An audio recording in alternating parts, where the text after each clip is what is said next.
Hormones imbalance होण्याचे 3 symptoms. पहिलं आहे हंगर म्हणजेच भूक लागणे.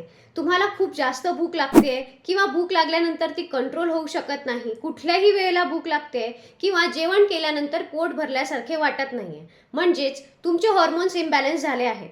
तर 2 प्रकारचे हॉर्मोन्स असतात, एक लेप्टिन आणि ग्रेलिन. लेप्टिनचं काम काय आहे की जेवण केल्यानंतर आपल्याला भूक लागू न देणे आणि पोट भरल्यासारखे वाटू देणे, आणि ग्रेलिनचं काम हे आहे की पोटात अन्न नसताना आपल्याला भूक लागण्याचा सिग्नल देणे.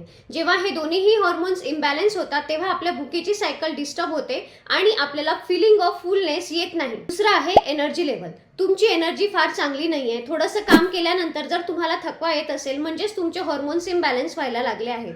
जेव्हा बॉडीमध्ये कॉर्टिसॉल हॉर्मोन वाढतो, सेक्स हॉर्मोन आणि थायरॉइड हॉर्मोन इम्बॅलन्स होतो, तेव्हा एनर्जी लेवल कमी व्हायला लागते. तिसरं आहे क्रेविंग्स. जेव्हा आपल्या बॉडीमध्ये कॉर्टिसॉल हॉर्मोन वाढतो, लेप्टिन आणि ग्रेलिनचं बॅलन्सिंग बिघडतं, अशा वेळेला आपल्याला क्रेविंग्स व्हायला सुरुवात होते. अशा वेळेला विशेषतः काहीतरी खारट, फ्राईड फूड किंवा स्पायसी फूड खाण्याची इच्छा होत असते.